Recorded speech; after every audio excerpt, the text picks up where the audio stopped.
ஏசாயா 11ஆம் அதிகாரம் 9வது வசனத்தை நாம் வாசிக்கலாம். ஏசாயா 11ஆம் அதிகாரம் 9வது வசனம். என் பரிசுத்த பர்வதம் எங்கும் தீங்கு செய்வாரும் இல்லை, கேடு செய்வாரும் இல்லை. சமுத்திரம் ஜலத்தினால் நிறைந்திருக்கிறது போல் பூமி கர்த்தரை அறிகிற அறிவினால் நிறைந்திருக்கும். சமுத்திரம் ஜலத்தினால் நிறைந்திருக்கிறது போல பூமி கர்த்தரை அறிகிற அறிவினால் நிறைந்திருக்கும். எசாயா 11ஆம் அதிகாரம் 9ஆம் வசனம். எசாயா 11ஆம் அதிகாரம் 9ஆம் வசனம். இந்த வார்த்தை வாசிங்க பார்க்கலாம். பூமி சமுத்திரம் ஜலத்தினால் நிறைந்திருக்கிறது போல பூமி கர்த்தரை அறிகிற அறிவினால், சத்தமா வாசிக்கணும். சமுத்திரம் பூமி கர்த்தரை அறிகிற அறிவினால் நிறைந்திருக்கும். ஆண்டுடைய நாமம் மகிமைப்படுவதாக. எசாயா தீர்க்க தரிசனம் சொல்லி கொண்டு வரும்போது இனி நடக்க போகிற காரியங்களை குறித்து கர்த்தர் பேசிக்கொண்டே வந்தார். அப்படி பேசிக்கொண்டு வரும்போது ஒரு இடத்துல வரும்போது கர்த்தர் பேசுகிறார், பூமி கர்த்தரை அறிகிற அறிவினால் நிறைந்திருக்கும்.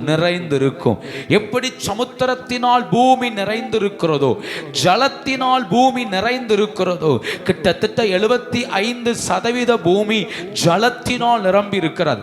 25% மாத்திரமே பூமி இருக்கிறது. அப்படி அதிகமாய் ஜலத்தினால் நிரம்பி இருக்கிறது போல கர்த்தர் சொல்றாரு, தேவனை கர்த்தரை அறிகிற அறிவினால இந்த பூமி நிரம்பும். அப்போ 75% தண்ணீரால் நிரம்பி இருக்கிறது. இந்த 25% பூமியை பார்த்து சொல்றாரு, நீங்கள் கர்த்தரை அறிகிற அறிவினால் நிரப்பப்படணும்.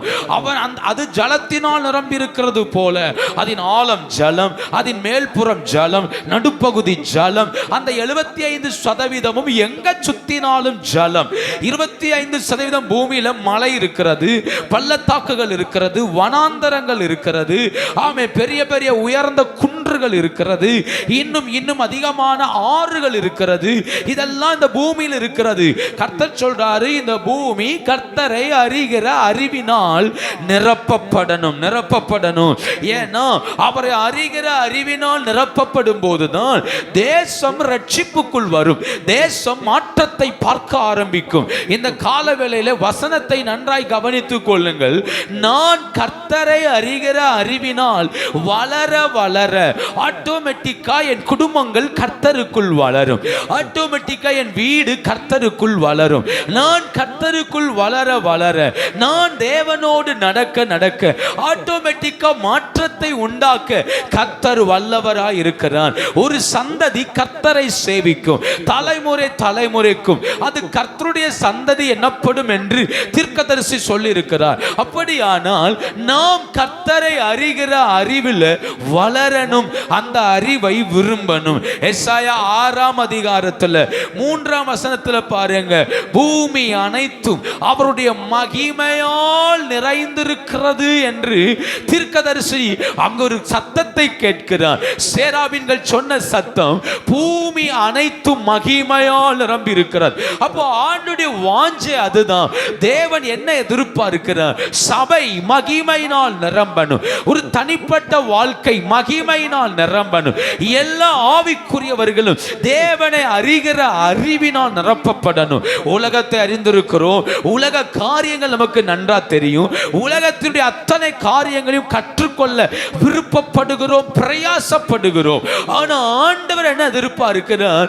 அதெல்லாம் ஒரு பக்கம் இருந்தாலும் சபை கர்த்தரை அறிகிற அறிவை அடையணும், சபை தேவனை அறிகிற அறிவில் விருத்தி அடையணும். இதை கர்த்தர் எதிர்பார்க்கிறார், சபையிடத்தில் எதிர்பார்க்கிறார். அப்போ நீங்களும் நானும் இந்த கால வேளையிலே உணர வேண்டிய ஒண்ணு, எனக்கு கர்த்தரை அறிகிற அறிவு வேணும். 2 பேதுரு 3ஆம் அதிகாரம் கடைசி வசனத்தை பாருங்கள்.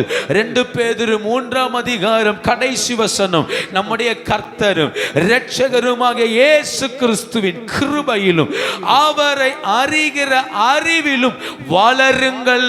பேதுரு சொல்றாரு, அவரை அறிகிற அறிவில் என்ன செய்யுங்கள், வளருங்கள். அப்போ ஒரு ஆவிக்குரியவன் வளர வேண்டியது. 2 பேதுரு 3ஆம் அதிகாரம் 325வது பக்கம், புதிய ஏற்பாட்டில். அப்போ ஆண்டவர் என்ன எதிர்பார்க்கிறார்? சபை வளரணும். எதுல வளரணும்? அவரை அறிகிற அறிவிலே வளரணும். இந்த கால வேளையிலே நான் வளரணும். எதுல வளரணும்? ஆண்டவரை அறிகிற அறிவில். இந்த 2 பேதுரு 3ஆம் அதிகாரம் வருகையை குறித்து அதிகம் பேசுகிறது. இயேசு வரப்போகிறார். ஆமென். அதுல வாஸ்து பாருங்க, 9ஆம் வசனம், தாமதிக்கிறார் என்று சிலர் எண்ணுகிறபடி தாமதமாயிராமல் ஒருவரும் கெட்டு போகாமல் எல்லாரும் மனம் திரும்ப வேண்டும் என்று விரும்பி நம்ம நீடிய பொறுமை உள்ளவராய் இருக்கிறார். கர்த்தருடைய நாள் இரவில் திருடன் வருகிற விதமாய் வரும். அப்பொழுது வானங்கள் மடமடவென்று அகன்று போம், பூதலங்கள் வெந்து உருகி போம், பூமியும் அதில் உள்ள கிரியைகளும் எரிந்து அழிந்து போகும். அப்படியானால் பேதுரு சொல்றார், இயேசு வருவார், திருடன் வருகிறது போல வருவார். தாமதிக்கிறார் என்று சொல்லுகிறபடி அவர் தாமதமாய் இரார். தம்முடைய வாக்குத்தத்தத்தை குறித்து தாமதியார். எல்லாரும் ரட்சிக்கப்படுவதற்கு காத்திருக்கிறார். அப்படி காத்திருக்கிறவர் ஒரு நாள் வருவார். வரும்போது வானங்கள் மடமடவென்று அகன்று போகும், இந்த பூமி எல்லாம் வெந்து உருகி போகும். சொல்லிட்டு 18ஆம் வசனத்தில் சொல்றாரு, அவரை அறிகிற அறிவில் வளருங்கள். ஆண்டவரை அறிகிற அறிவில் வளருங்கள். அப்போ சபை எதுல வளரணும்? தேவனை அறிகிற அறிவில். அது ரொம்ப ரொம்ப முக்கியமானது. இந்த கால வேளையில நாம் உணர்ந்து கொள்ள வேண்டிய ஒன்று, நான் அவரை அறியணும். அவருக்கு எனக்கு தெரியும், நான் யார் என்பது அவருக்கு தெரியும், என் தோல்வி என்னன்னு தெரியும், என் வெற்றி என்னன்னு தெரியும், நான் எப்படி வாழ்றேன்னு தெரியும், என் ஜெப வாழ்க்கை தெரியும், பரிசுத்தம் தெரியும், எனக்கு இருக்கிற வாஞ்சை என்னன்னு தெரியும். ஆனா அது அல்ல விஷயம். ஒரு ஆவிக்குரியவன் ஆண்டவரை அறியணும். அவர் எப்படிப்பட்டவர், அவருடைய குணம் என்ன, அவர் என்ன எதிர்பார்க்கிறார், அவருடைய விருப்பம் என்ன, அப்ப என் வாழ்வை குறித்த அவருடைய நோக்கம் என்ன, என்னை குறித்த அவருடைய திட்டம் என்ன, இதை அறிகிற அறிவுதான் சபைக்கு தேவை. அப்போ ஒவ்வொரு நாளும் ஏன் ஜெபிக்கணும், ஏன் வேதம் வாசிக்கணும், ஏன் ஆராதிக்கணும், ஏன் கர்த்தரோடு நடக்கணும்னா, நான் அவரோடு நடக்க நடக்க அவரை அறிய ஆரம்பிக்கிறேன். ஏனோக்கு தேவனோடு நடந்தான். தேவனோடு நடக்க நடக்க என்ன அறிந்து கொண்டார் தெரியுமா? ஆயிரம் ஆயிரமான தூதரோடு இயேசு வருவார் என்கிறத ஏனோக்கு அறிந்து கொண்டான். ஆபிரகாம் தேவனோடு நடந்தார். நடக்க நடக்க என்ன நடந்தது தெரியுமா? கைகளால் கட்டப்படாத ஒரு நகரத்தை தேவன் வைத்திருக்கிறார், அங்கே கொண்டு போய் சேர்ப்பார் என்பதை ஆபிரகாம் அறிந்து கொண்டார். யாக்கோபு தேவனோடு நடக்க நடக்க என்ன அறிந்து கொண்டார்? இது வானத்தின் வாசல், இங்கே ஒரு ஏணி வைக்கப்பட்டிருக்கிறது, கர்த்தர் இங்கே உலாவுகிறார், இது பெத்தேல் என்பதை அந்த யாக்கோபு அறிந்து கொண்டான். யோசேப்பு ஆண்டவரோடு நடக்க நடக்க என்ன அறிந்து கொண்டான்? என் வாழ்க்கை குறித்து கர்த்தருக்கு ஒரு நோக்கம் இருக்கிறது, அதனால் நான் கரைப்படுத்த கூடாது என்பதை அறிந்து கொண்டு பாவத்தை கண்டு விலகி ஓடினான் யோசேப்பு. மோசே ஆண்டவரோடு நடக்க நடக்க ஒன்று அறிந்து கொண்டான், இந்த மகிமை இல்லாமல் நம்மால் வாழ முடியாது என்பதை அறிந்து கொண்ட மோசே, ஆண்டவரே உம்முடைய மகிமை எனக்கு காண்பித்தருளும் என்று சொல்லி ஜெபித்து அந்த மகிமையோடு நடந்தான். யோசுவா தேவனோடு நடந்து நடந்து நடந்து என்ன கற்றுக்கொண்டான்? ஆமா, இந்த நியாயப்பிரமாண புஸ்தகத்தை விட்டு வலதுபுறம் இடதுபுறம் விலகக்கூடாது என்பதை அறிந்து கொண்டு தன் வாழ்நாள் முழுக்க அந்த வசனத்திலேயே நடந்தான். தாவீது கர்த்தரோடு நடக்க நடக்க என்ன அறிந்து கொண்டான்? இந்த ஜனத்திற்கு என்னை ஒரு மெய்ப்பனாய் ஒரு தலைவனாய் வைத்திருக்கிறார், வைத்ததினால என்னால முடிந்த வரை ஆண்டவருக்காக உழைக்கணும், ஆண்டவருக்காக ஓடணும், ஆலயத்துக்காக பிரயாசப்படணும் என்பதை தாவீது அறிந்து கொண்டான். இப்படி ஆண்டவரோடு நடந்த எல்லாருமே ஆண்டவரை அறிந்து கொண்டார்கள், தன் வாழ்வின் நோக்கத்தை அறிந்து கொண்டார்கள். தானியேல், சாத்ராக், மேஷாக், ஆபேத்நேகோ அவர்கள் இருந்தது பாபிலோன் தேசத்தில்.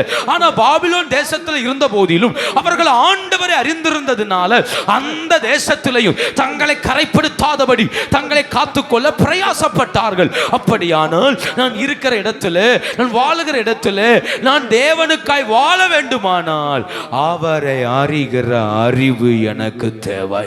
அவரை அறிகிற அறிவு இல்லாமல் தெய்வத்துக்காக வாழ முடியாது, தெய்வத்துக்காக ஓட முடியாது.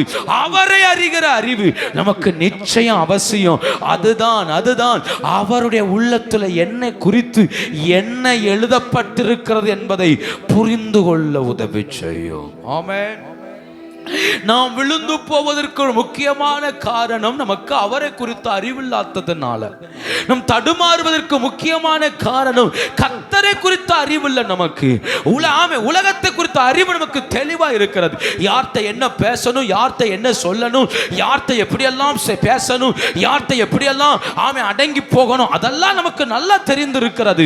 ஆனால் நமக்கு தெரியல கர்த்தர்ட்ட என்ன செய்யணும்னு தெரியல, ஆண்டவரோடு எப்படி வாழணும்னு தெரியல, தேவ பிரசன்னத்தில் எப்படி இருக்கணும்னு தெரியல. அந்த அறிவு நமக்கு இல்லாமலே போய்விட்டது. இந்த கால வேளையிலே கர்த்தத்தை நம்ம கேட்கணும், ஆண்டவரே உம்மை அறிகிற அறிவு எனக்கு தேவை. ஏன்னா நான் தடுமாற காரணம் உண்மை எனக்கு தெரியல, தேவ திட்டம் எனக்கு புரியல, தேவ பிரசன்னம் புரியல, கர்த்தருடைய அழைப்பு புரியல. அதனால தான் விழுந்துட்டே இருக்கிறோம். இந்த கால வேளையிலே கர்த்தரை அறிகிற அறிவை கண்டடையும்படி கர்த்தர் கிருபை தருவாராக. ஹல்லேலூயா, கர்த்தருடைய நாமம் மகிமைப்படுவதாக. இந்த தேவனை அறிகிற அறிவு இருக்கு பாருங்க, இது ஒரு அபிஷேகம். ஏசாயா 11ஆம் அதிகாரம் 2ஆம் வசனத்தை வாசித்து பாருங்கள். ஏசாயா 11ஆம் அதிகாரம் 2ஆம் வசனத்தை வாசிக்கலாம்.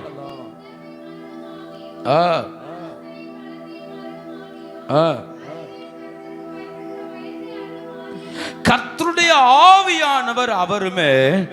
அதுல பாத்தீங்களா, அறிவையும் கர்த்தருக்கு பயப்படுகிற பயத்தையும் அருளும் ஆவி. அந்த வார்த்தை அழகா இருக்கு பாருங்க. ஆமே, இந்த வசனத்தை பாருங்க, அறிவையும் கர்த்தருக்கு பயப்படுகிற பயத்தையும். அப்போ அறிவை அருளுவது பரிசுத்த ஆவியானவர். ஒரு மனுஷனுக்குள்ள தேவனை குறித்த அறிவை தரணும்னா பரிசுத்த ஆவியாண்ட உதவி தேவை. பரிசுத்த ஆவியாண்ட உதவி இல்லாமல் தேவனை அறிய முடியாது, தேவனை அறிய முடியாது. அதனாலதான் இந்த உலகத்துல எத்தனை மனிதர்கள் வேதத்தை வாசித்தாலும் எல்லாருக்கும் வெளிப்பாடு வருவதில்லை, எல்லாரும் வசனத்தை புரிந்து கொள்வதில்லை. நாஸ்திகர்கள் வேதத்தை வாசிக்கிறார்கள், மற்ற மதத்தினர்கள் வேதத்தை வாசிக்கிறார்கள், அநேகர் குற்றம் கண்டுபிடிக்கும்படி வேதத்தை வாசிக்கிறார்கள், அநேகர் பல கண்டுபிடிப்புகளுக்காக வேதத்தை வாசிக்கிறார்கள், அநேகர் மேடை பேச்சுகளுக்காக வசனத்தை வாசிக்கிறார்கள். இப்படி எத்தனை பேர் வாசித்தாலும் எல்லாருக்கும் வசனம் புரிவதில்லை. அவரவருக்கு புரிந்த விதத்தில் எடுத்துக்கொள்ளுகிறார்கள். ஆனால் உங்களுக்கும் எனக்கும் வேதத்தின் ஆழங்களை ஏன் கர்த்தர் கற்றுத் தருகிறார் என்றால் பரிசுத்த ஆவியானவர் கூட இருக்கிறார். பரிசுத்த ஆவியானவர் எங்க இருக்கிறாரோ அவர் அறிவை கட்டளையிடுகிறார். அப்போ நான் தேவனை அறியணும், தேவ பிரசன்னத்தை அறியணும், கர்த்தரோடு நடக்கணும்னா பரிசுத்த ஆவியானவர் உதவி தேவை. அவர் இல்லாம என்னால அறிவடைய முடியவே முடியாது. அப்படி அடைஞ்சிருந்தா நம்மளை விட எத்தனையோ பேர் டெய்லி பைபிள் வாசிக்கிறவங்க இருக்கிறாங்க, எத்தனையோ பேர் வேதத்தை ஆராயிறவங்க இருக்கிறாங்க. எல்லாருக்கும் அறிவு வரலையே, எல்லாரும் ரட்சிக்கப்படலையே. உலகத்திலேயே மிகப்பெரிய சயின்டிஸ்ட் ஒருத்தர் போய் கடவுள் ஒருத்தர் இருக்கிறாரா என்று கேட்டதுக்கு அவர் சொன்னார், அப்படி ஒன்று என் வாழ்வில் நான் பார்த்ததே இல்லை. நான் பைபிளை படிச்சிருக்கிறேன், எல்லாத்தையும் படிச்சிருக்கிறேன். அப்படி ஒரு கடவுள் சயின்ஸுக்கு முன்ன அப்படி ஒருத்தர் இல்லவே இல்லை என்று சயின்ஸ்லயே மிகப்பெரிய ஜாம்பவான் சொன்ன ஒரு வார்த்தை. அந்த மனுஷன் செத்து போனார். ஆனா பாருங்க, யோசித்து பாருங்க, அவர் கண்டுபிடித்த கண்டுபிடிப்புகள் எல்லாமே சயின்ஸுக்கு உட்பட்டு இருந்தது. அதனால சொன்னார் கடவுள் ஒருத்தர் கிடையவே கிடையாது. அப்படி ஒருத்தர் இருந்தா இந்த சயின்ஸுக்குள்ள தான் வரணும் அப்படின்னு. யோசித்து பார்த்தீங்களா? அந்த மனுஷன் பைபிள் வாசிக்காம கிடையாது, பைபிள் வாசித்திருக்கிறார், பைபிள்ல இருந்து நிறைய காரியங்களை கற்றுக்கொண்டு இருக்கிறார். ஆனா ஆண்டவர் அறியலையே. ஏன் அறியல? ஆண்டவர் அறியணும்னா ஒருவனுக்கு தேவை பரிசுத்த ஆவியானுடைய உதவி. பரிசுத்த ஆவியானவர் இல்லாமல் ஒருவராலும் தேவனை அறியவே முடியாது. நான் பிரசங்கிக்கிறது உங்களுக்கு புரியணும்னா பரிசுத்த ஆவியானுடைய உதவி வேணும். பரிசுத்த ஆவியானவரே எனக்கு புரிய வைங்கன்னு சொன்னா தான் புரிய வைப்பார். ஆவியானுக்கு இடம் கொடுத்தா புரிய வைப்பார். ஏன்னா புரிய வைப்பதும் உணர்த்துவதும் ஆவியானவர். நெகேமியாவின் புஸ்தகம் 9ஆம் அதிகாரம் 20வது வசனத்தை வாசித்து பாருங்க. நெகேமியா 9ஆம் அதிகாரம் 20ஆம் வசனம். அவர்களுக்கு அறிவை உணர்த்த உம்முடைய நல்ல ஆவியை கட்டளையிட்டீர். எதை உணர்த்த? பேசுங்க. எதை உணர்த்த? அறிவை உணர்த்த எதை கட்டளையிட்டீர்? நல்ல ஆவியை கட்டளையிட்டீர். அப்போ அறிவை உணர்த்த வேண்டுமானால் யார் இறங்கி வரணும் தெரியுமா? பரிசுத்த ஆவியானவர் இறங்கி வரணும். இஸ்ரவேல் ஜனங்களுக்கு பகலில் மேக ஸ்தம்பம், இரவில் அக்கினி ஸ்தம்பம், இதெல்லாம் அவர்களோடு கூடவே இருந்தது. அவங்கள விட்டு விலகல, அவங்கள கைவிடல. கர்த்தர் அழகா நடத்தினார். அவங்க 40 வருஷத்துல அவங்களுக்கு நல்ல மன்னாவை கொடுத்தார், கண்மலையின் தேனை கொடுத்தார், அவங்களுக்கு நல்ல தண்ணியை கொடுத்தார், எல்லா தேவைகளை சந்தித்தார். ஆனா அறிவை உணர்த்த பரிசுத்த ஆவியை அனுப்பினார். பரிசுத்த ஆவியானவர் தான் அறிவை உணர்த்தினார். ஜோமன்னு, பட்டுப்பாடு, ஆராதி, வசனத்துக்கு கீழ்ப்படி, நியாயப்பிரமாணம் இப்படி சொல்லுகிறது இல்லவா? கர்த்தர் எப்படிப்பட்டவர், அவருடைய வல்லமை எப்படிப்பட்டது, இதை எல்லாத்தையும் உணர்த்தினது பரிசுத்த ஆவியானவர். இந்த கால வேளையிலே ஒன்னு புரிந்து கொள்ளுங்க, என்னை வழிநடத்துவது பரிசுத்த ஆவியானவர் என்றால் எனக்கு போதிப்பதும் பரிசுத்த ஆவியானவர்.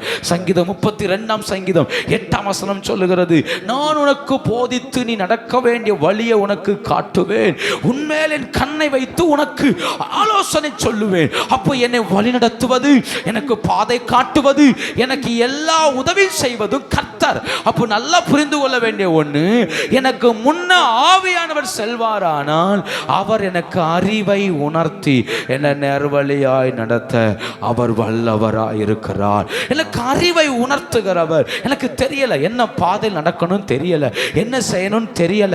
அப்ப தெரியாத வழிகளை கற்றுக் கொடுப்பது பரிசுத்த ஆவியானவர். தெரியாத வழிகளை உணர்த்துவது பரிசுத்த ஆவியானவர். தெரியாத நேரத்தில் எனக்கு வழிகாட்டுவது பரிசுத்த ஆவியானவர்.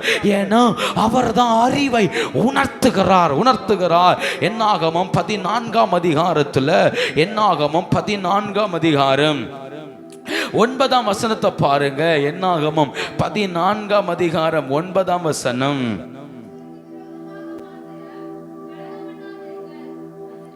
தேசத்தின் ஜனங்களுக்கு நீங்கள் பயப்பட வேண்டியதில்லை, நமக்கு இரையாவார்கள். பார்த்தீங்களா?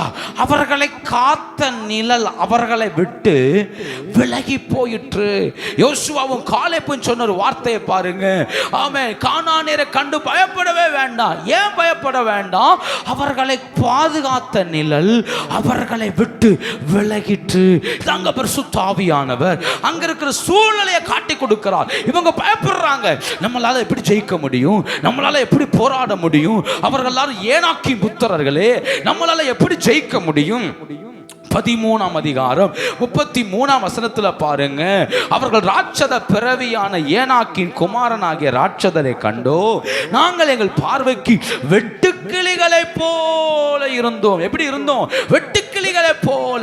அப்போ அவனுக்கு முன்ன பார்த்தா நான் ஒண்ணுமே இல்லை, அழிஞ்சிருவோம், செத்து போயிருவோன்னு சொல்லும்போ ஆவியானவர் சொல்றாரு, இல்ல, அவர்களை காத்த நிழல் அவர்களை விட்டு போயிட்டு, நீ போகலாம், நீ யுத்தம் செய்யலாம், உன்னால ஜெயிக்க முடியும், உன்னால யுத்தத்தில் மேற்கொள்ள முடியும். அவர்களை காத்த நிழல் அவர்களை விட்டு விலகிட்டுன்னு கர்த்தர் சொன்னார். அப்போ நல்லா புரிந்து கொள்ளுங்க, அறிவை உணர்த்துகிற ஆவியானவர் சாதாரணமானவர் அல்ல.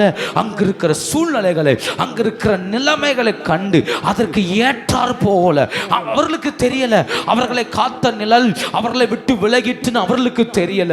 அவர்களை காத்த நிழல் அந்த தேசத்தை விட்டு மாறிட்டு நம்மளால ஜெயிக்க முடியும்னு இஸ்ரவேலுக்கு தெரியல. ஆனா கர்த்தர் சொல்லி கொடுக்கிறார், உன்னால முடியும், ஜெயிக்க முடியும். எப்படி முடியும்? அவர்களை பாதுகாத்த நிழல் தான் விலகிட்டு, அவர்களோடு இருந்த நிழல் தான் விலகிட்டு. அப்படியானால் நிச்சயம் அவர்களை மேற்கொள்ள முடியும் என்பதை ஆவியானவர் அங்கே உணர்த்தினார். வசனத்தை சொல்லிட்டு பாயிண்டுக்குள்ள வரட்டுமா? ஆமென். நமக்கு அறிவில்லாததுனால நடந்த ஒரு 3 காரியம் இருக்கிறது.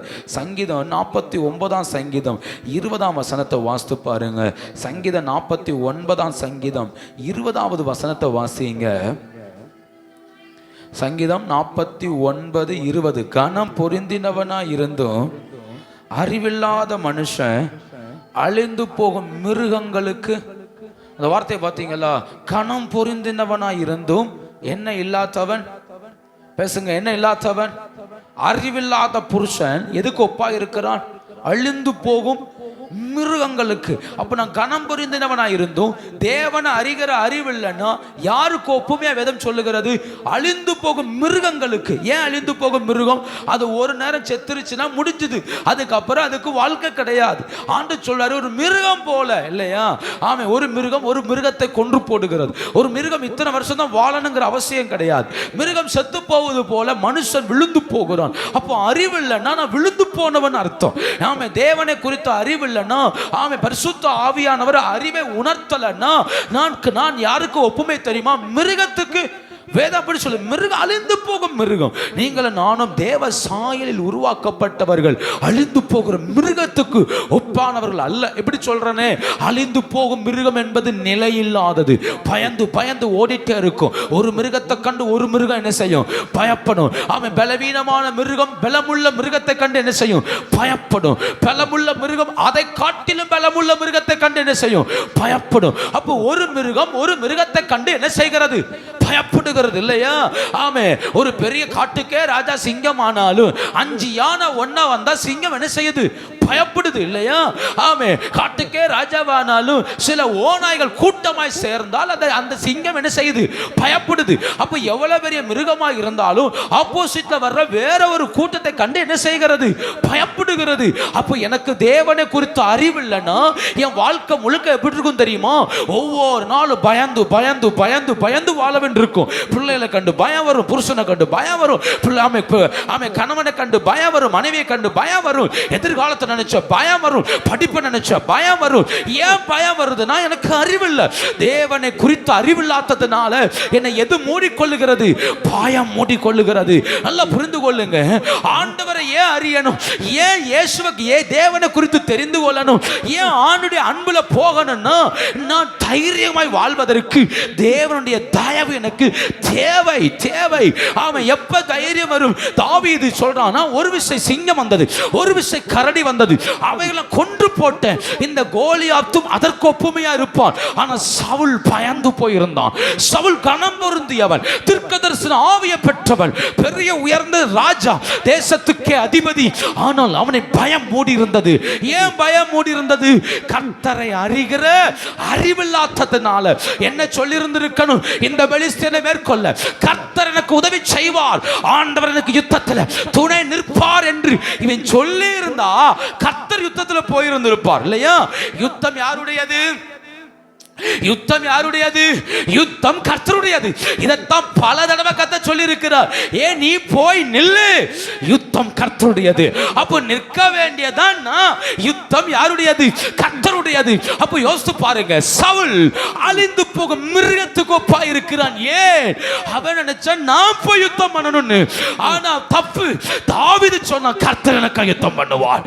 அவன் சவுல் நினைச்சது நான் தான் பட்டயம் தூக்கணும், நான் தான் ஈட்டி தூக்கணும், யாராவது ஒருத்தர் போங்களே, அவன் ஒத்தை கொத்தை கூப்பிடுறானேன்னு 40 நாளா பயப்படுறான். தாவீது சொல்றான், இல்ல, விருத்த சேதனம் இல்லாத இவன் எம்மாத்திரம். யோசித்து பாருங்க, அவன் சிம்பிளா ஒரு பாயிண்ட் தூக்கிட்டு வந்துட்டான். ஒன்னே ஒன்று, உனக்கு விருத்த சேதனம் இல்ல, எனக்கு விருத்த சேதனம் இருக்கு, அவ்வளவுதான். நீ எவ்வளவு பெரிய பலவானா இருந்துட்டு போ, நான் விருத்த சேதனம் பண்ணப்பட்ட பிரித்தெடுக்கப்பட்டவன். அப்படின்னா அதாங்க தேவனை குறித்த அறிவு. நான் ரட்சிக்கப்பட்டவன், நான் ஆண்டவரை அறிந்திருக்கிறேன், நான் வசனத்தை வாசிக்கிறேன், நான் தேவனுக்காய் ஓடுகிறேன். இந்த அறிவு யாருக்குள்ள இருக்குதோ அவன் சிங்கத்தை போல தைரியமா நிற்கிறான். அறிவில்லாதவன் கனம் பொருந்தினவனாய் இருந்தோம் பயந்து பயந்து பயந்து இல்லையா? காலவேளை சொல்ல முடியுமா உங்களால? நான் தைரியமா இருக்கிறேன், எதை நினைச்சு எனக்கு பயம் இல்லைன்னு நம்மளால சொல்ல முடியுதா? இல்லையே. ஒவ்வொரு நாளும் பயந்து பயந்து ஓடுறோம். என்னவா முடியுமோ, என்னவா நடக்குமோ, எங்க போய் நிற்குமோ தெரியலையே. பயம் நம்மை சூழ்ந்து இருக்கிறது. மரண பயம் ஒரு பக்கம், எதிர்கால பயங்கள் ஒரு பக்கம், நாளைக்கு என்ன செய்ய போறோம்னு தெரியல பயம், பிள்ளைகளை நினைச்சா நடுக்கம், பயம் சூழ காரணம் எனக்கு யாரை குறித்த அறிவில்லை, தெய்வத்தை குறித்த அறிவில்லாததுனாலதான் பயம் மூடுகிறது. ஆண்டவரை குறித்த அறிவு எப்ப ஆவியானவர் எனக்குள்ள உணர்த்த ஆரம்பிக்கிறாரோ அவர் சொல்லுவார், நீ பயப்படாத, அவர்களை காத்த நிழல் அவர்களை விட்டு விலகிற்று, நீ வெட்டுக்கிளி போல இருக்கலாம், பலவீனனை போல இருக்கலாம், விழுந்து போனவனை போல இருக்கலாம், உனக்கு முன்ன நிக்கிறவன் பெரிய பலசாலி போல இருக்கலாம். அது பிரச்சனை அல்ல. உனக்குள்ள தேவ மகிமை இருந்தா அந்த பலசாலியை மேற்கொள்ள முடியும். ஏன்னா அவனை காத்த நிழல் விலகி உன்னை சுத்தி ஒரு பெரிய நிழல் இருக்கிறது. இந்த நிழலை தாண்டி எதிரியால உன்னை மேற்கொள்ள முடியாது. கர்த்தர் விடவும் மாட்டார். ஹல்லேலூயா. அப்ப ஏன் எனக்கு அறிவு தேவை? ஏன் ஆவியானவர் எனக்கு அறிவை உணர்த்தணும்னா, அறிவு வரதான் பயம் விலகும். இந்த கால வேளையிலே நம்ம சுத்தி இருக்கிற பயம் விலகணும். நம்மளை ஆளுகை செய்யற பயம் விலகணும். நாளை தினம் கர்த்தருடையது அந்த நம்பிக்கை நமக்குள்ள உண்டாகணும். எனக்கு இருக்க இடம் இல்லை, வாழ வழி இல்லை, வேலை இல்லை, படிப்பு இல்லை, ஒண்ணு இல்லை. இந்த பயம் நம்மளை விட்டு விலகணும். ஒன்னு சொல்ல, ஆவியானவரே எனக்கு அறிவை உணர்த்தும், ஆண்டவரை குறித்த அறிவை தாரு. ஏன்னா இது இல்லைன்னா இன்னொரு வழியில் என்னை நடத்த கர்த்தர் வல்லவர். அப்ப கணம் பொருந்தினவனாய் இருந்தும் அறிவில்லாம இருந்துடக்கூடாது. அறிவில்லாம இருந்துடக்கூடாது. கர்த்தரை குறித்த அறிவு இருக்கணும். என்னை அழைத்தவர் என்னை கடைசி வரைந்து நடத்த வல்லவர் என்கிற அறிவு ஆமே பயத்தை ஜெயிக்க வைக்கும். ஆமே. ஒரு ராஜா தாவீதை பிடிச்சு வச்சிருக்கிறான். தாவீதை கொல்லணும். அவன் கொல்ல வகை தேடும் போது தாவீது கோலை வடிச்சு பித்து பிடிச்ச போல நடிச்சு பைத்தியக்காரனை போல வேஷம் போட்டு அந்த இடத்துல ஒரு ஆக்ஷனையே போட்டான். இதை பார்த்த ராஜா சொன்னா, அந்த பைத்தியக்காரனை கொண்டு வெளியே போடுங்க, இவன் ஒரு பைத்தியம்னு சொல்லி வெளியே தூக்கி போட்டான். வெளியே வந்த தாவீது வந்த உடனே ஒரு பாட்டு பாடினான். என்ன பாட்டு பாடினான் தெரியுமா? கர்த்தரை எக்காலத்தில் ஸ்தோத்தரிப்பு, அவர் துதி எப்போது என் வாயில் இருக்கு. 34ஆம் சங்கீதத்தை தப்பிச்சு வந்துட்டு சொல்றான். நாம் எல்லாரும் ஒருமித்து கர்த்தருடைய நாமத்தை உயர்த்துவோம். அவர் என்னுடைய எல்லா பயத்தையும் நீங்களாக்கி விடுவித்தார். யோசித்து பாருங்க, அந்த இடத்துல பைத்தியக்காரனை போல நடிக்க வேண்டி இருக்குது. பைத்தியக்காரனை போல இருந்தா தான் உயிர் தப்பிக்க முடியும். அந்த நிலையிலிருந்து வந்தவன் என்ன சொல்லி இருக்கணும்? ஆண்டவர்கிட்ட போங்க, ஆண்டவரே உங்க நாமத்தை சொன்னதுனால என்னை பைத்தியக்காரனை போல வாழ விட்டுட்டீரேன்னு நிந்திச்சிருக்கணும். ஆனா தாவீது வந்து சொல்றான், ஆண்டவரே ரொம்ப நல்லவரப்பா, நான் கோலை வடிச்சேன், அதவன் நம்பிட்டான், என்னை காப்பாத்திட்டீரே. அவன் சொல்ல, கர்த்தரை எக்காலத்தில் ஸ்தோத்தரிப்பு, அவர் துதி எப்போது என் வாயில் இருக்கு. 8ஆம் வசனத்தில் சொல்றாரு, கர்த்தர் நல்லவர் என்பதை ருசித்து பாருங்கள். பைத்தியக்காரனை போல நடிச்சிட்டு வந்திருக்கிறான். நம்ம வாசல சொல்லனா ஒரு பைத்தியக்கார வாழ்க்கை வாழ்ந்துட்டு வந்திருக்கிறான். அவன் சொல்றான், கர்த்தர் நல்லவர், God is good all the time, அவர் எனக்கு எப்போது நல்லவர். அதாங்க அறிவு. அதான் அறிவு. எது அறிவு தெரியுமா?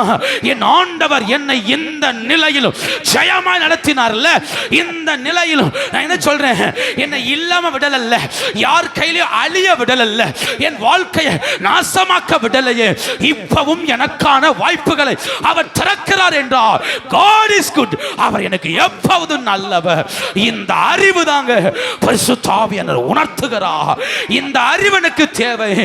எல்லா நிலையிலும் கர்த்தர் எனக்கு நல்லவர். ஆமென். ஹல்லேலூயா. கணம் புரிந்தவனாய் இருந்தும் அறிவில்லாத மனுஷன் அழிந்து போகும் மிருகங்களுக்கு ஒப்பா இருக்கிறான். அதனால தான் ஆவியானவர் அறிவை உணர்த்துகிறார். ஏன் ஆவியானவர் தேவை? ஏன் அவர் அறிவை உணர்த்தணும்? அவர் அறிவை உணர்த்தினா நாம் பயம் இல்லாமல் ஜீவிக்கலாம். அவர் அறிவை உணர்த்திட்டா என் வாழ்க்கையில பயம் என்பது உள்ளே நுழைய வாய்ப்பில்லை. எனக்கு ஒரு பெரிய நம்பிக்கை இருக்கும், என்னை அவர் நடத்துவார். சந்தோஷமாய் ஹல்லேலூயா என்னை அவர் நடத்துவார். ஆமே. இந்திய தேசத்தில் மிஷனரிகள் வந்து ஊழியத்தை செய்யும் போது அவர்கள் எல்லாரும் தங்கள் சொத்துக்களை, தங்கள் ஆஸ்திகளை, தங்கள் மேன்மைகள் எல்லாத்தையும் வித்து கொண்டு வந்தாக்கும் இந்திய தேசத்தில் ஊழியம் செய்தார்கள். அவர்கள் எதிர்காலத்தை நினைச்சு பயப்படல, சூழ்நிலைகளை நினைச்சு பயப்படல, எதை நினைச்சு அவங்க பயப்படவே இல்லை. ஆனால் அன்னைக்கு வந்து அவர்கள் விதைச்சு அவர்கள் ஊழியத்தை செய்தார்கள். இன்னைக்கு அவர்கள் சந்ததிகள் தேசத்தை ஆளுகிறார்கள், தேசத்தின் உயர்ந்த ஸ்தானத்தில் இருக்கிறார்கள், கோடிகளுக்கு அதிபதிகளாக இருக்கிறார்கள். யோசித்து பாருங்க, ஒரு சந்ததிக்கு கர்த்தரை குறித்த அறிவு இருந்தது. அதனால தன் ஆஸ்திகளை வித்து ஊழிய ஊழியங்களை ஆரம்பித்தது. இன்னைக்கு அந்த சந்ததிகள் தேசத்தின் நடுவே பிரகாசிக்கிறது. அப்போ நல்லா புரிஞ்சுக்கோங்க, எனக்கு தேவனை குறித்த அறிவு இருந்தா எந்த பயமும் என்னை மேற்கொள்ளாதையோ. எனக்கு வேணுமே, நாளைக்கு நான் என்ன செய்ய போறேன், நாளை கழிச்சு என்ன செய்ய போறேன், இல்லை கடன் பாரம் என் தலைக்கு மேல இருந்தாலும் கர்த்தரை குறித்த ஒரு அறிவு இருக்கான. ஆண்டவரே, நான் உமக்காய் வாழ்வேன், உமக்காய் ஓடுவேன், என் காரியத்தை நீர் பார்த்து கொள்ள ஆண்டவரே, என் காரியத்தை நீர் பார்த்து கொள்ளும். அதாங்க கர்த்தரை குறித்த அறிவு. ஆவியானவர் உணர்த்துவார். அப்போ எதுக்கு அறிவு வேணும்? நாம் பயப்படுகிற காரியத்தில் தப்பி ஓடுவதற்கு கர்த்தரை குறித்த அறிவு வேணும். இன்னொரு வசனத்தை வாசித்து பாருங்க. அறிவு இல்லைன்னா என்ன நடக்கும் தெரியுமா? ஏசாயா 5ஆம் அதிகாரம் 13ஆம் வசனம். ஏசாயா 5ஆம் அதிகாரம் 13வது வசனம். என் ஜனங்கள் அறிவில்லாமையினால் சிறைப்பட்டு போகிறார்கள். சொல்லுங்க, சிறையிருப்பு. இந்த வார்த்தை சொல்லுங்க, சிறையிருப்பு. அறிவு இல்லைன்னா என்ன வரும் தெரியுமா? அடுத்து சிறையிருப்பு. அப்போ நல்லா யோசித்து பாருங்க. கர்த்தர் சொல்றாரு, இவன் சிறைப்பட்டவன் அல்ல. சிறைப்பட்டவன் சொல்லுங்க, சிறைப்பட்டவன். இஸ்ரவேல் சிறைப்பட்டவர்கள் அல்ல. ஏன்னா இவனை சிறைப்படுத்த ஒருவனுக்கும் அதிகாரமும் கிடையாது. கர்த்தர் சொல்றாரு, நீ சிறைப்பட ஒரு காரணம் அறிவில்லாததுனால. அப்ப நல்லா புரிஞ்சுக்கோங்க, ஏன் ஆவியானவர் அறிவை உணர்த்தணும்? அவர் அறிவை உணர்த்த உணர்த்த உணர்த்த சிறையிருப்புகள் என்னை விட்டு விலகும். சாத்தான் சிறைப்படுத்த பல காரியங்களை கையில தூக்கி கொண்டு வரும்போதும் ஆவியானவர் சொல்றாரு, சிறைப்பற்றாத, ஓடிரு ஓடிரு. யோசேப்பை சிறைப்படுத்த சாத்தான் பிரயாசப்பட்டான். ஆனா யோசேப்பு சிக்கவே இல்லையே. தானியேல், சாத்ராக், மேஷாக், ஆபேத்நேகோவை சிறைப்படுத்த சாத்தான் பிரயாசப்பட்டான். அவர்கள் சிக்கவே இல்லை. அப்போ என்னை சிறைப்படுத்துவதற்கு சாத்தான் போராடுகிறான். எதற்கு எனக்கு அறிவு வேணும்? சிறையிருப்பை ஜெயிப்பதற்கு எனக்கு பரிசுத்த ஆவியானவருடைய அறிவு வேணும். ஆண்டவர் அறிகிற அறிவு தான் சிறையிருப்பின் வஸ்திரங்களை என்னை விட்டு விலக வைக்கும். கர்த்தர் சொல்றாரு, அவன் சிறைப்படுகிறான். எப்படியெல்லாம் சிறைப்படுகிறான்? அந்த ஏசாயா 5ஆம் அதிகாரம் 13ஆம் வசனத்தின் கீழ்ப்பகுதியை பாருங்க. கனமுள்ளவர்கள் பட்டினியினால் தொய்ந்து போகிறார்கள். அவருடைய திரளான கூட்டத்தார் தாகத்தால நாவு வறண்டு. பாருங்க, பட்டினி, நாவு வறண்ட வாழ்க்கை, கனமுள்ளவன். அப்போ சிறைப்பட்டாச்சுன்னா வீட்டுக்குள்ள வறுமை வரும். சிறைப்பட்டாச்சுன்னா பேசுங்க, சிறைப்பட்டாச்சுன்னா வீட்டுக்குள்ள என்ன வரும்? வறுமை. எப்ப வீட்டுக்குள்ள வறுமை வருதோ அப்ப நான் என்ன செஞ்சுட்டேன்? சிறைப்பட்டுட்டேன். சாப்பாட்டுக்கு வழி இல்லை, ஆகாரத்துக்கே கஷ்டமா இருக்கு, அரிசி வாங்க கஷ்டமா இருக்குது, என் சூழல் ரொம்ப கஷ்டமா இருக்குன்னு எப்ப உணர்றோமோ அப்புறம் புரிந்து கொள்ளணும், நான் ஏதோ ஒரு சிறையிருப்புல இருக்கிறேன். சிறையிருப்பில் இருக்கிறதுனால தான் என் வீடு பட்டினியா இருக்குது, என் வீடு தாகத்தால் நிரம்பி இருக்கிறது, நினைச்சது போல நல்ல சாப்பாடு சாப்பிட முடியல, விழுந்து கொண்டு இருக்கிறோம். அப்போ நல்லா புரிந்து கொள்ளுங்க, இதெல்லாம் அறிவில்லாததுனால வந்தது. கர்த்தர் சொல்றாரு, உன் அறிவில்லாமையினால தான் நீ சிறைப்பட்டிருக்கிற. அப்ப சிறைப்பட்டவனுக்கு ஃபர்ஸ்ட் எது நிறுத்தப்படும்? ஆகாரம் நிறுத்தப்படும். ஜெயில போய் உட்கார்ந்தா பிரியாணியும் கோழிக்கறியுமா கொடுக்காவ இல்லையே. ஜெயில்னாலே சிறையிருப்பு. சிறையிருப்புக்கு போனதுக்கு அப்புறம் ஃபர்ஸ்ட் இதுதான் ஸ்டாப் பண்ணுவாங்க, ஆகாரத்தை. அவனுக்கு பிடிக்காத ஆகாரம், கசப்பான ஆகாரம், வேதனையான ஆகாரம், அதை பார்க்கவே சகிக்காத ஆகாரங்கள். ஏன் இப்படி தள்ளப்படுகிறான்? சிறையிருப்பு. அப்போ எப்போ நான் சிறைப்படுகிறேனோ அப்போ என் வீட்டுக்குள்ள ஆகாரங்கள் நஷ்டமடைகிறது, என் வீட்டுக்குள்ள ஆகார குறைவு உண்டாகிறது. இந்த கால வேளையிலே ஒன்று புரிந்து கொள்ளும், ஆவியானுடைய உதவியை கேட்கணும். ஏன் தெரியுமா? அவர் அறிவை உணர்த்துவார். அறிவை உணர்த்த உணர்த்த உணர்த்த ஃபர்ஸ்ட் கர்த்தர் ஆசீர்வதிக்கிறதே என் ஆகாரத்தை தான். என் சிறையிருப்பு உடையுங்கிறதுக்கு அடையாளமே ஆகாரம் தான். உன் அப்பத்தையும் உன் தண்ணீரையும் ஆசீர்வதிப்பேன், உன் வியாதியை உன்னை விட்டு விளக்குவேன்னு சொன்னார். ஒன்று தெரியுமா? இந்த பூமியில எந்த மனுஷன் தெரியுமா சந்தோஷமா வாழுகிறான்? அவனுக்கு நல்ல ஆகாரம் இருக்க, நல்ல ஒரு வீடு, நல்ல ஒரு வேலை, இந்த மூணு இருந்தா மனுஷன் என்ன செய்கிறான் அப்படின்னு ஒரு காலத்துல சொன்னாவ. இப்போ அப்படிலாம் இல்லை. எல்லாரும் தலைக்கு மேல இஎம்ஐ என்ன செஞ்சிருக்கிறோம்? ஏத்தி வச்சிருக்கிறோம். யாரும் ஒருத்தர் விடுறது இல்லை. வீட்டில இருந்து கார்ல இருந்து எல்லாத்திலும் என்னவாயிருச்சு? இஎம்ஐ வாங்கி வச்சுட்டு 150 ரூபாய். அன்னைக்கு கொஞ்சம் சம்பளம் இருந்தாலும் சந்தோஷமா இருந்தோம். அவன் வேலை செய்யன்னு தோணுச்சுன்னா செய்யலாம், இல்லைன்னா இல்லை இருக்கலாம். இன்னைக்கு வேலை செய்ய தோணினாலும் தோணட்டாலும் கண்டிப்பா அடுத்த ஒரு 20 வருஷத்துக்கு ஓடித்தான் இல்லையா? அடுத்த ஒரு 10 வருஷத்துக்கு ஓடித்தான் ஆகணும். ஏன் ஆகணும்? ஏன்னா அடுத்த 10 வருஷத்துக்கு என்ன இருக்குது? லோன் இருக்குது. இந்த லோன் அடைக்க எனக்கு நோய் வந்தாலும், கஷ்டம் வந்தாலும், ஹார்ட் அட்டாக்கே வந்தாலும், நெஞ்சே உடஞ்சாலும் எங்க தான் போய் ஆகணும்? வேலைக்கு போய் தான் ஆகணும். டெய்லி இந்த 1000 ரூபாய் சம்பளத்தை சம்பாதிச்சு தான் ஆகணும். ஏன் ஆகணும்? ஏன்னா முடியல. நான் என்ன வாங்கி வச்சிருக்கிறேன்? லோன் வாங்கி வச்சாச்சு. ஆட்டோமேட்டிக்கா பாத்தீங்களா சிக்கிட்டோம். ஒரு சிறை இருப்புல. இது இது இந்த உலகத்துல இன்னைக்கு எல்லாரும் வாழ்க்கையிலும் ஒரு சிறை இருப்புல சிக்கிட்டோம். அதனால நல்ல சாப்பாடு இல்லை, நல்லது இல்லை. அப்படியே செஞ்சாலும் அது எல்லாத்தையுமே கடன் வாங்கி கடன் வாங்கி கடன் வாங்கி கடன் வாங்கி தான் என்ன செய்யறோம்? இல்லையா? வருமானத்துல தான் வாழ்ந்துட்டு இருக்கோம். நம்ம நியூ இயருக்கு ட்ரெஸ் எடுத்தோம், வருமானத்தை தான் ட்ரெஸ் எடுக்கும். இல்லையா? கிறிஸ்மஸுக்கு ட்ரெஸ் எடுக்கும், வருமானத்தை தான் எடுக்கிறோம். நம்ம அதில் ஒரு கடன் என்ன செய்யறோம்? இனி அடுத்த மாதம் அந்த கடன் என்ன செய்யணும்? இப்படி தானே போயிட்டே இருக்குது, இப்படி தானே போயிட்டு. அப்போ நம்ம நல்லா சாப்பிட்டோம், நிம்மதியாக சாப்பிடல, கடன் வாங்கி என்ன செஞ்சிருக்கோம்? இல்லையா? நல்லா ட்ரெஸ் உடுத்தணும், நிம்மதியாக உடுத்தலை, கடன் வாங்கி என்ன செஞ்சிருக்கோம்? இன்னைக்கு ஒரு நல்ல டூர் போனோம், நிம்மதியாக போகலை, கடன் வாங்கி என்ன செஞ்சிருக்கோம்? இதுக்கு மறுபடியும் அடுத்த மாதம் உட்காந்து என்ன செய்யணும்? இதுக்கு உழைக்கணும், இதுக்கு பிரயாசப்படணும். சிறையிருப்பு பார்த்தீங்களா? இன்னைக்கு அநேக நேரத்தில் ஆவிக்குரிய வாழ்க்கையில் சிறைப்பட்டு இருக்கிறோம். அதனால தான் நம்மளால திருப்தியாக வாழ முடியலை, தேவனோடு நடக்க முடியல. ஏதோ ஒரு கஷ்டம் அழுத்திட்டே இருக்குது, ஒரு தேவை அழுத்திட்டே இருக்கு, தாகத்தோடே வாழ்றோம். எத்தனை தண்ணி குடிச்சாலும் தாகம் என்ன செய்ய மாட்டேங்குது, இல்லையா? எத்தனை 1000 கையில் வந்தாலும் செகண்ட்ல என்ன செஞ்சிருது, இல்லையா? உன் கையில் இன்னைக்கு ஒரு 2 லட்சத்தை கொடுத்து வச்சுக்கோங்கன்னு சொன்னா அந்த 2 லட்சம் வீட்டுக்குள்ள வருமா, லோனுக்கு போகுமானா அநேகருக்கு எங்க தான் போய் சேரும்? எல்லாம் மீறி கிடக்குது. டக்குன்னு 2 செகண்ட்ல போயிடும் 2 லட்சம். யோசித்து பாருங்க. தாகம் தீர்க்கல, சிறையிருப்பு. ஏன்னா கடன் ஒரு சிறையிருப்பு. சிறையிருப்பு சிக்கிட்டோம். இனி நம்ம தாகத்தோட இருந்தா ஆகணும், ஒரு வழி இல்லை. அதை சரிப்படுத்தும் வரைக்கும் போராடிதான் ஆகணும். அத்தனை காலங்க வரைக்கும் கர்த்தர்ட்ட உதவி கேட்டுதான் ஆகணும். ஆனாலும் ஆண்டவர் உதவி செய்கிறார். ஆவிக்குரிய வாழ்வில் ரொம்ப முக்கியம். நான் சிறைப்பற்றக்கூடாது, பாவத்தில் சிறையாயிடக்கூடாது, உலகத்தில் சிறையாயிடக்கூடாது. அறிவில்லாதவன் சிறைப்பட்டு போகிறான். என்னால் ஜெபிக்க முடியல, ஆராதிக்க முடியல, கர்த்தரை தேட முடியல, கர்த்தரோடு நடக்க முடியல, தேவ பிரசன்னத்தை உணரவே முடியலன்னா இதுக்கு பேர் ஆவிக்குரிய சிறையிருப்பு. தாகத்தோடே வாழ்றேன், ஏதோ கஷ்டத்தோடே வாழ்றேன், ஜெபம் பண்ணாலும் பாரம் போக மாட்டேன், சபைக்கு போனாலும் பாரம் போக மாட்டேங்கி, ஏதோ இருதயம் பாரத்தால நிரம்பி இருக்குன்னா என் இருதயம் ஏதோ இடத்துல சிறைப்பட்டுருச்சு. இந்த சிறையிருப்பை மாத்த பரிசுத்த ஆவியானவரால தான் முடியும். இந்த சிறையிருப்பை விட்டு வெளியே கொண்டு வர ஆவியானவர்ட்ட தான் கேட்கணும். ஆவியானவரே எனக்கு அறிவை உணர்த்துங்க, எனக்கு அறிவை தாங்க, நான் எங்க சிறைப்பட்டேன்னு உணர்த்துங்க. அவர் உணர்த்துவார்.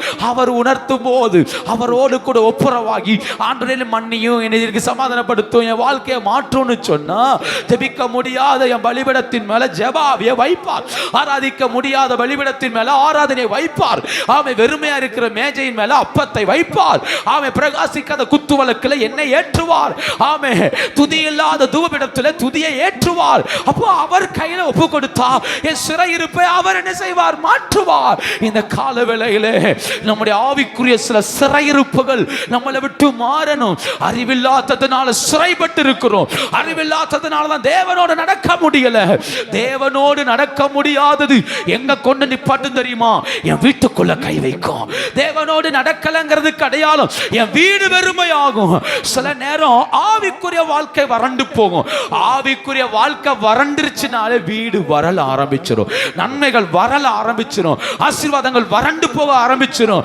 இல்லை இல்லை, இந்த கால வேளையில் கர்த்தர்ட்ட சொல்லணும், என் சிறையிருப்புகள் மாறணும், என் சிறைப்பட்ட அனுபவங்கள் மாறணும், என் ஆவிக்குரிய வாழ்வில் விடுதலை வரணும். ஏன்னா அறிவில்லாதவன் சிறைப்படுகிறான், அறிவுள்ளவனோ சிறையிருப்பை தகர்த்து போடுகிறான். அறிவுள்ளவன் கட்டுகளை தகர்த்து போடுகிறான். ஆமே, அறிவுள்ளவன் சிறைப்படுவதில்லை, அவன் சிறையிருப்பை மேற்கொள்ளுகிறான். பவுல் சொல்றாரு, நான் சோர்ந்து போறதே இல்லையே. மனமடிவு வந்தாலும், சோர்வு வந்தாலும், கஷ்டம் வந்தாலும் நான் சோர்ந்து போறதில்லை, அதை நான் ஜெயம் எடுக்கிறேன், இயேசுவின் நாமத்தினால மேற்கொள்ளுகிறேன். அதனாலதான் பவுல் சொல்றாரு, நான் எதிலையுமே விழுந்து போறதே இல்லை. இந்த கால வேளையில் சிறையிருப்புகள் மாறணும் மாறணும். ஆமென். அறிவில்லாத மனுஷன் மிருகத்துக்கு ஒப்பா இருக்கிறான். அறிவில்லாத மனுஷன் சிறைப்பட்டு போகிறான். மூணாவது ஒண்ணு, அறிவில்லாத மனுஷன் சங்காரம் அடைகிறான், சங்காரம் அடைகிறான் அல்லது அழிந்து போகிறான். ஓசியாவின் புஸ்தகம் 4ஆம் அதிகாரம் 6ஆம் வசனத்தை பாருங்க. ஓசியா 4ஆம் அதிகாரம் 6ஆம் வசனம். அறிவில்லாமையினால என்ன ஆகிறார்கள்? ஓசியா 4:6 என் ஜனங்கள் அறிவில்லாமையினால் சங்காரமாகிறார்கள். அவன் அழிந்து போகக்கூடிய காரணமே இல்லை. யோசித்து பாருங்க, எகிப்தில் சங்கார தூதன் வரும்போது ஒரு இஸ்ரவேலன் மரிச்சதே கிடையாது. ஒரு இஸ்ரவேல் வீட்டுக்குள்ள சங்காரம் வந்ததே இல்லையே. ஏன்? அன்னைக்கு வாசல்ல ரத்தம் பூசப்பட்டு இருந்தது. அன்னைக்கு ராத்திரி எல்லாரும் முழிச்சிருந்து பஸ்காவை ஆசரித்தார்கள், கர்த்தரை மகிமைப்படுத்தினார்கள். அதனால ஆண்டவர் கடந்து போனார். இப்போ ஆராதனை நின்று போச்சு, துதி நின்று போச்சு. ராத்திரி எல்லாம் ஜெபிக்க ஆள் இல்லை, ராத்திரி உட்கார்ந்து கர்த்தரை தேட ஆள் இல்லை. நிலைக்கால்கள் ரத்தம் இல்லை, நிலைக்கால்கள் ரத்தத்தால் பூசப்படலை. அந்த வார்த்தை தொடர்ந்து வாசித்து பாருங்க. நீ அறிவை வெறுத்தாய், ஆகையால் நீ ஆசாரியனா இராதபடிக்கு நானும் உன்னை வெறுத்து விடுவேன். நீ உன் தேவனுடைய வேதத்தை மறந்தாய், ஆகையால் நானும் உன் பிள்ளைகளை மறந்து விடுவேன். அவர்கள் எவ்வளவாய் பெருகினார்களோ அவ்வளவா எனக்கு விரோதமாய் பாவம் செய்தார்கள். பார்த்தீங்களா, பார்த்தீங்களா? கர்த்தர் சொல்றார், உன் ஸ்தானத்தையே தள்ளி விட்டுருவேங்கிறார். நீ அறிவை வெறுத்த, நான் உன்னை ஆசாரியனா இராதபடி உன்னை தள்ளி விடுவேன். இந்த கால வேளையில நாம் புரிந்து கொள்ள வேண்டிய ஒன்று, நாம் கற்றுக்கொள்ள வேண்டிய ஒன்று, நான் அறிவை வெறுத்தரக்கூடாது. நான் அறிவில்லாத மனுஷனாக இருந்தா நான் சங்கரிக்கப்பட்டுருவேன். என் வீடு விழுந்து போகும், என் வீடு அழிக்கப்பட்டு போகும். அதனால தான் ஆவியானவர் அறிவை உணர்த்துகிறார். அதனால தான் ஆவியானவர் அறிவை கற்றுக் கொடுக்கிறார். இந்த கால வேளையில் நான் இருக்கிற நிலையில் நான் ஜெயத்தோடு வாழ்வதற்கு ஆவியானுடைய துணை தேவை. நான் இருக்கிற நிலைகளை மகிமையாய் வாழ்வதற்கு ஆவியானுடைய இரக்கம் தேவை. நான் சங்கரிக்கப்படக்கூடாது, நான் சிறையிருப்பில் சிக்கக்கூடாது. என் வாழ்க்கை ஆமே அழிந்து போகிற மிருகத்தை போல வாழக்கூடாது. ஒரு வசந்த வாஸ்து பாருங்க, நீதிமொழிகள் 24:5 24:5 ஞானமுள்ளவன், பலமுள்ளவன், அறிவுள்ளவன் தன் வல்லமையை அதிகரிக்க பண்ணுகிறான். அறிவுள்ளவன் தன் வல்லமையை என்ன செய்கிறான்? சொல்லுங்க, அதிகரிக்க. அப்போ அறிவுள்ளவன், யார்கிட்ட அறிவு பெருகுதோ அவன் தன் வல்லமையை அதிகரிக்க பண்ணுகிறான். எதற்கு வல்லமை தேவை? சாத்தானின் ராஜ்யங்களை உடைக்க வல்லமை தேவை. நான் ஏன் அறிவுள்ளவனா மாறணும்? அறிவுள்ள தேவனை அறிகிற அறிவில் வளர வளர வளர வல்லமை பெருகுது. வல்லமை பெருக பெருக சாத்தானுடைய ராஜ்யங்கள் தகர்க்கப்படுகிறது.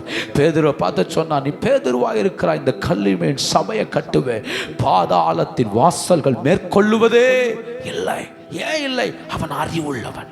அப்ப தேவனை அறிகிற அறிவு இருந்தால் சாத்தான் எவ்வளவு வல்லமையோடு போராடினாலும் அவனுடைய வல்லமைகளை உடைத்தறியக்கூடிய கிருபையை கர்த்தர் நமக்கு தருகிறார். ஆமென். இந்த கால வேளையில் உணர்ந்து கொள்ள வேண்டிய ஒன்று, எனக்கு தேவனை அறிகிற அறிவு வேணும். 3 காரியம் சொல்லி நான் சொல்றேன். ஒன்று, நான் அறிவில்லாதவனா இருந்துடக்கூடாது, ஏன்னா மிருகத்துக்கு ஒப்பாயிருவேன். நான் அறிவில்லாதவனா இருந்தால் சிறைப்பட்டுருவேன், அது என் வீட்டுக்குள்ள வறுமையை கொண்டு வந்துடும். நான் அறிவில்லாதவனா இருந்தால் சங்கரிக்கப்பட்டுருவேன். அதே நேரம் நான் தேவனை அறிகிற அறிவில் வளர்ந்தா நான் பலமுள்ளவன். என் வல்லமை அதிகரிச்சுட்டே இருக்கும், என் பலன் அதிகரிச்சுட்டே இருக்கும். ஆமா, ஒரு வசந்த வாஸ்து பாருங்களேன். நீதிமொழிகள் 14:18 பாருங்க. நீதிமொழிகள் 14:18 புத்தியினத்தை சுதந்திரிக்கிறார்கள், விவேகிகளோ அறிவினால் பாருங்க முடிசூட்டப்படுகிறார்கள். அறிவினால் விவேகிகளோ அறிவினால் முடிசூட்ட. அப்போ நல்லா புரிஞ்சுக்கோங்க, அறிவுள்ளவன் தன் வல்லமை அதிகரிக்க பண்ணுகிறான், அறிவினால் முடிசூட்டப்படுகிறான். அப்போ நான் தேவனை அறிகிற அறிவில் வளர்ந்தா முடிசூட்டப்படுகிறான். யார் முடிசூட்டப்படுற? ஒரு தேசத்துல ஒரு ராஜா, ஒரு பிரதமர், ஒரு முதலமைச்சர் முடிசூட்டப்படுகிறார். அவர் பதவி ஏற்றுக்கொள்கிறார். அந்த பதவியை ஏற்றுக்கொண்டதுக்கு பிறகு அவர் எடுத்து சைன் பண்ற அனைத்து செல்லும், அனைத்து பலிக்கும். அப்ப நான் எப்ப முடிசூட்டப்படுவேன் தெரியுமா? தேவனை அறிகிற அறிவில் வளரும் போது அப்ப முடிசூட்டப்படுவேன். முடிசூட்டப்படும் போது நான் ஜெபிக்கிற ஜெபம், ஆராதனை, தேவனோட உறவு, இது எல்லாமே பலமுள்ளதாய் மாறும். இந்த கால வேளையில தேவனை அறிகிற அறிவை கேட்போம். கர்த்தரை ஆசீர்வதிப்பார். ஜெபம் பண்ணுவோம். ஹல்லேலூயா. எல்லாரும் கர்த்தரை ஸ்தோத்திரம் பண்ணி ஜெபம் பண்ணுவோமா? ஆண்டுடைய நாமத்தை நாம் மகிமைப்படுத்துவோம். கர்த்தர் ஒரே ஒரு வார்த்தையை கேளுங்க, உண்மை அறிகிற அறிவை எனக்கு தாரும் ஆண்டவரே. ஹல்லேலூயா. அழிந்து போகும் மிருகங்களுக்கு ஒப்பாயிடக்கூடாது, அழிந்து போற மிருகங்களுக்கு ஒப்பாய் வாழ்ந்துடக்கூடாது. எல்லாரும் கர்த்தரை ஸ்தோத்திரம் பண்ணுவோம், ஜெபம் பண்ணுவோமா. ஹல்லேலூயா. அழிந்து போகும் மிருகங்களுக்கு ஒப்பாயிடக்கூடாது. வாய் திறந்து ஜெபிங்க பார்க்கலாம். கர்த்தர்கிட்ட கேளுங்க, ஆண்டவரே எனக்கு உதவி செய்யுங்கப்பா, எனக்கு உதவி செய்யுங்க, நான் அழிந்து போகும் மிருகத்துக்கு ஒப்பாயிடக்கூடாது. கர்த்தர் இந்த வார்த்தையை கேளுங்க பார்க்கலாம். அழிந்து போகும் மிருகமாயிடக்கூடாது. அறிவை தாரும், தேவனை அறிகிற அறிவை எனக்கு தாரும், கர்த்தரை அறிகிற அறிவை எனக்கு தாரும். கர்த்தரை கேளுங்க பார்க்கலாம். கர்த்தரை அறிகிற அறிவு, ஆண்டவரை அறிகிற அறிவு வேணும். இந்த உலகத்தில் வேற ஒன்றும் வேண்டாம்ப்பா. ஆமென். நான் சிறைப்படுகிறேங்கிறதுக்கு அடையாளமே என் வீட்டுக்குள் உண்டாகிற வறுமை. என் வீட்டுக்குள்ள வறுமை வரும்போது புரிந்து கொள்ளணும், நாம் சிறைப்பட்டு இருக்கிறோம். இந்த காலவேளை எத்தனை பேர் ஜெபம் பண்றீங்க, ஆண்டவரே என் வீட்டுக்குள்ள இருக்கிற சிறையிருப்புகள் மாறட்டும், என் வீட்டுக்குள்ள இருக்கிற வறுமைகள் மாறட்டும். எத்தனை பேர் ஜெபிக்கிறீங்க, எத்தனை பேர் ஜெபிக்கிறீங்க? சில வறுமைகள் குடும்பத்தை சிறைப்படுத்துகிறது, சிறைப்படுத்துகிறது. ஜெபம் பண்ணுங்க. சில வறுமைகள் குடும்பங்களை சிறைப்படுத்துகிறது. இன்னைக்கு ஜெபிங்க பார்க்கலாம். ஆண்டவரே, ஆண்டவரே என் வீட்டுக்குள்ள இருக்கிற சிறையிருப்புகள் மாறட்டும்ப்பா, மாறட்டும்ப்பா. என் வீட்டுக்குள்ள இருக்கிற சிறையிருப்புகள் மாறட்டும்ப்பா. கபாலபா ஷகமான மாதரா ஔடபாலா பௌடியாந்தரா தரகதுடாதரா. என் வீட்டுக்குள்ள இருக்கிற சிறையிருப்புகள் மாறட்டும் ஆண்டவரே. எத்தனை பேர் ஜெபிக்கிறீங்க, எத்தனை பேர் ஜெபிக்கிறீங்க? என் வாழ்வில் இருக்கிற சிறையிருப்புகள் மாறட்டும். ஆமென், ஆமென், ஆமென், ஆமென். வீட்டுக்குள்ள இருக்கிற வறுமைகள் மாறட்டும், வீட்டுக்குள்ள இருக்கிற வறுமைகள் மாறட்டும். கர்த்தாவே, கர்த்தாவே அறிவில்லாததுனால உண்டான வறுமைகள் மாறட்டும், வறுமைகள் மாறட்டும், வறுமைகள் மாறட்டும். கர்த்தர் உதவி செய்வீராக, கர்த்தர் உதவி செய்வீராக, கர்த்தர் உதவி செய்வீராக. வறுமைகள் மாறட்டும், வறுமைகள் மாறட்டும். வீட்டுக்குள்ள இருக்கிற வறுமைகள், வீட்டுக்குள்ள இருக்கிற சிறையிருப்புகள் மாறட்டும். எல்லா சங்காரங்கள் மாறட்டும், சங்கரிக்கப்படுகிற எல்லா அனுபவங்கள் மாறட்டும். இயேசுவி நாமத்தினால, இயேசுவி நாமத்தினால.